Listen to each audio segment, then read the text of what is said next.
2026 தமிழக சட்டமன்ற தேர்தல் களம் இப்போதே சூடுபிடிக்க தொடங்கிவிட்டது. குறிப்பாக தமிழக பாஜகவின் முன்னாள் தலைவர் அண்ணாமலையின் அரசியல் நகர்வுகள் புயலாய் கொங்கு மண்டலத்தை மையம் கொண்டுள்ளன. சமீப காலமாக டெல்லி மேலிடத்தின் தீவிர கண்காணிப்பில் இருந்து வந்த அண்ணாமலைக்கு வரவிருக்கும் தேர்தலில் எம்எல்ஏவாக சட்டசபைக்குள் நுழைய வேண்டும் என்பது பாஜக தலைமை இட்ட கட்டளை. இதற்காக அவருக்கு பாதுகாப்பான தொகுதிகளாக மொடக்குறிச்சி அல்லது கவுண்டம்பாளையம் ஆகியவற்றை மேலிடம் தேர்வு செய்து வைத்திருந்தது.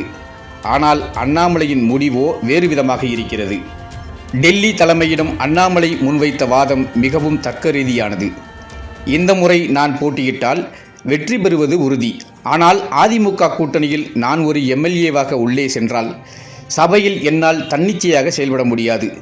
கூட்டணி தர்மம் என்ற பெயரில் அதிமுகவின் செயல்பாடுகளுக்கு முட்டுக்கட்டைகள் போடவோ அல்லது அவர்களை விமர்சிக்கவோ முடியாத சூழல் ஏற்படும்.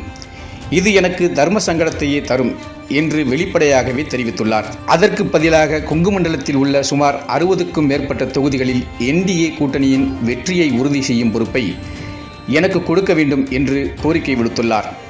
அண்ணாமலையின் இந்த கோரிக்கையை ஏற்றுக்கொண்ட பாஜக தலைமை கொங்கு மண்டல வேட்பாளர் தேர்வில் அவருக்கு முழு சுதந்திரம் அளித்துள்ளது.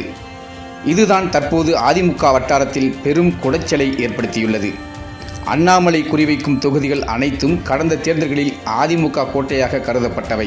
கொங்கு மண்டலத்தில் செல்வாக்குள்ள பாஜக வேட்பாளர்களை நிறுத்துவதன் மூலம் எதிர்காலத்தில் அந்த பகுதியில் பாஜகவை ஒரு மாற்று சக்தியாக வளர்க்க அண்ணாமலை திட்டமிடுகிறார். கூட்டணியில் இருந்து கொண்டே அதிமுகவின் கோட்டையில் ஓட்டை போட அண்ணாமலை முயல்வது எடப்பாடி பழனிசாமியின் தரப்புக்கு கடும் அதிர்ச்சியை ஏற்படுத்தியுள்ளது.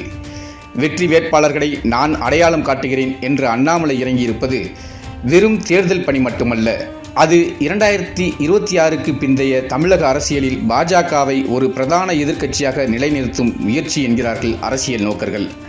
அண்ணாமலையின் இந்த கிங்மேக்கர் அவதாரம் கொங்கு மண்டலத்தில் எந்த மாதிரியான மாற்றங்களை கொண்டு வரும்? அதிமுக தனது கோட்டையை தக்க வைத்துக் கொள்ளுமா அல்லது பாஜக தனது கால்தடத்தை பலப்படுத்துமா என்பதை பொறுத்திருந்துதான் பார்க்க வேண்டும்.